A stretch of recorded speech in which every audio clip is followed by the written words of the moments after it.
Hello, welcome back to Break from Fear, the channel that tells you about a problem with our humanity with Teri Pickens. This week I'd like to talk to you about several symptoms of survival mode, but today I'm going to mainly focus on your health, especially health in the latter years. I will, on another video, do the earlier years and the seasons. And the other thing I would like to talk about today is lawlessness. So these are symptoms of being in survival mode.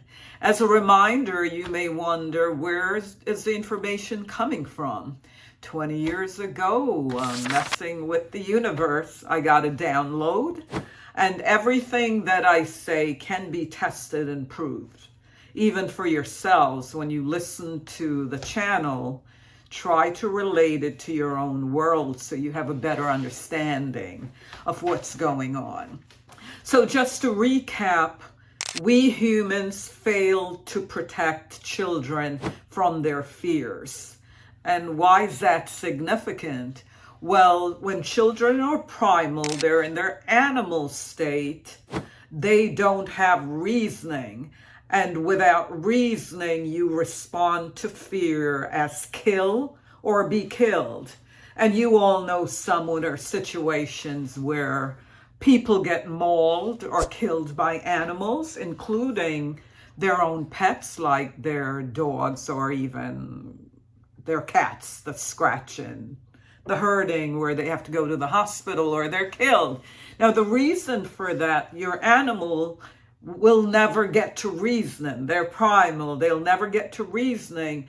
And when they smell or sense fear, fear brings on a need to go into survival mode, because fear signals either I survive, it's live or die.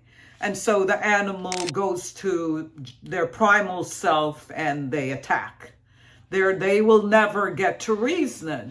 Now, our human children are not very different.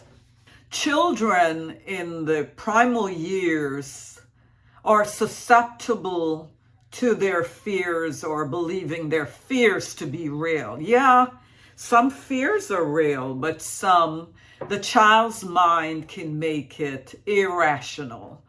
And so you go from irrational fear into survival mode and into what I call creating a minefield as a place where you have to work out your angst or your issues. But let's back up for a moment. So for children, the biggest triggers of fear would be corporal punishment, rape.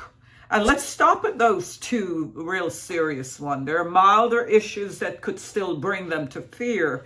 But the reason those are so significant is, as humans, we are so intelligent and so wired in perfection that if we fear something over and over, our system, the brain system, the nervous system, creates a way where we can go to it without thought.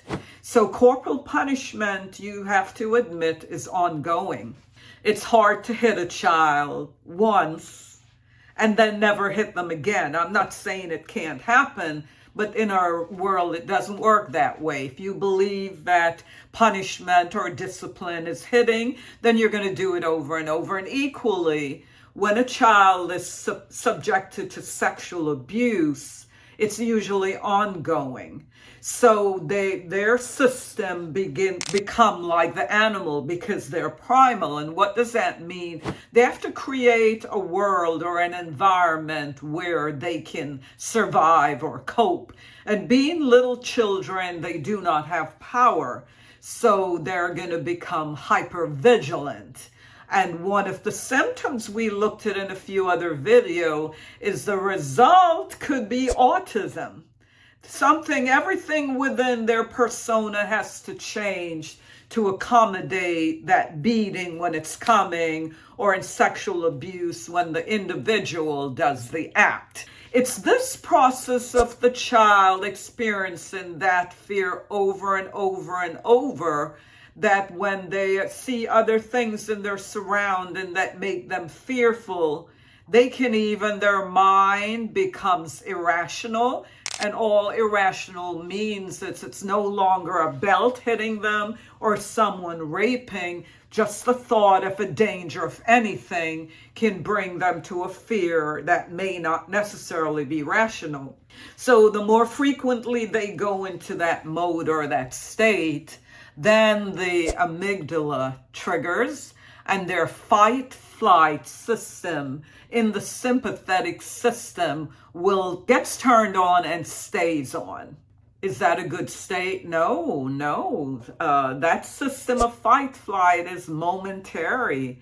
It's live or die. It's a gun at my head and either I kill them or they kill me. It is not meant as a state for you to live in. Lots of horrible things happens, and that state of mind becomes cumulative. So today, let me just go into two quick issues. As seniors, there's a season in our life where we're labeled seniors. And that's the season where you begin to feel the cumulative nature of living in survival mode. And what does that mean? So let's say you're 55. You are jumping off mountains, climbing Mount Everest, and one day you get up and there's an ache or a pain. And without much warning, it never goes away. And if it goes away, there come several others. And you have just transitioned from that stage where you were able to carry all that stress in your body to now where the mind begins to act through the body. And this is where you have the pains and aches and symptoms like dementia and Alzheimer's. It's the cumulative nature of years and years of multitasking, years and years of ADD or ADHD, which keeps your body in a rigid state. A quick story, I could keep it within the senior season that I'm talking about. A woman is dating a man, they go away for a weekend, not every weekend, but it's his place they go to, and he does have a minefield. As a reminder, he has a lot of fear and anxiety, thus he created a minefield. What does that mean? Well, he fears that if someone visits the house, they leave the faucet on. Or he has cats and he feels that if they leave certain of the bedrooms open, the cats will go in, and he doesn't live there. He only visits and the cats are left there. So he fears that he'll leave for a few days and one of the cats will be in the room and thus won't be able to eat or use the bathroom or whatever. So this became obsessive compulsive for him. It's what you call an obsessive compulsive disorder. And even though she's there and she's had therapy and she's in a better place, she has to deal with that minefield. So he'll say, did you close the door when they're there or before they're leaving? And she'll say, yes. But his fear and worry is so large that he can't trust her. So he has to go check that door. Or if she uses the faucet, he has to wait till she's gone and check it. So both of them have a symptom of survival mode that I call hypervigilance. She, when she's staying with him, becomes hypervigilant. What do I mean? She wants to check. If she uses the faucet in the kitchen, she's going to always, in the front of her mind, know, check if the water is on, check the bathroom, check this or check that.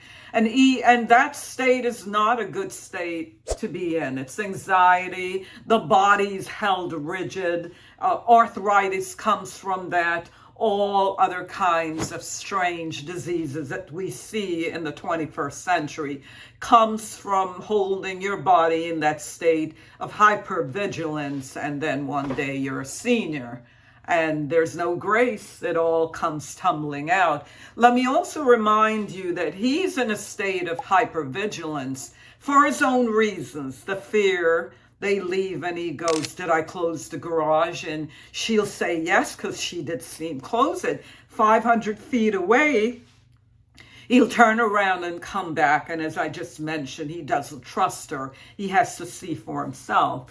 So once you go through this, and remember, this state could happen when you're a teenager. It could happen your whole life. And now you're a senior and you think the aches and pain and the chronic illnesses and strange other symptoms comes from getting old. No, no, no. Let me warn you, it's not your age that's doing this. You are experiencing the cumulative effects of living in survival mode. Remember, survival mode is not a state for us to live in. It's temporary, it's momentary. We're to live in the other part of our nervous system called the parasympathetic. It's only in that system that you're able to go to bed and sleep. It's a system of peace. The sympathetic is a system of war. It's competitive. It's something is coming after you. There is that unconscious worry. So how can you sleep if the shoe is going to fall in a moment on you? So I'm trying to help you see how dangerous it is to live in this state. So you become a senior and you're burying a spouse or a girlfriend or a boyfriend or a friend, because if you have a minefield, meaning your worry, your fear, your being in survival mode is higher than that person, they have to live in that environment and they must pay the piper. So the other symptom I wanted to talk about before we end this video, I don't like the videos to be too long. Lawlessness. When you're in the state, think of the society.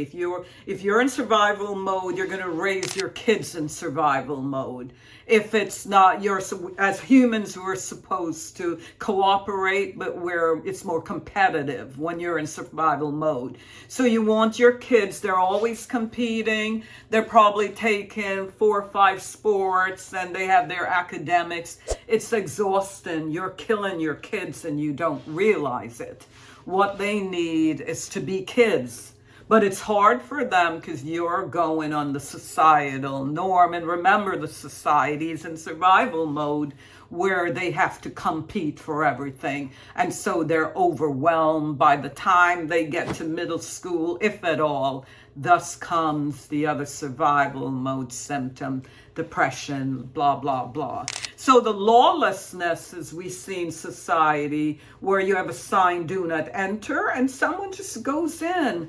Or they drive down a one-way street because it's shorter, or regardless of what the sign says, the speed limit, whatever, they go against it. Why is this? Because in survival mode, you don't recognize a power greater than yourself.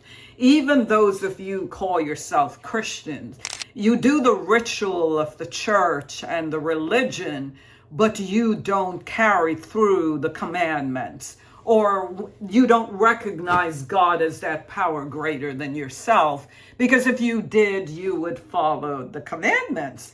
And even if your power greater than yourself is nature, nature's not great enough to give you laws and regulation and rules. So you're still, even though you may be an atheist and you believe in nature, you're still following your own rules. This, again, is another symptom of living in survival mode. Then we put in the act of denial, unbelief. All those words are symptoms of survival mode. And we have society in chaos. And it's just a bad outcome.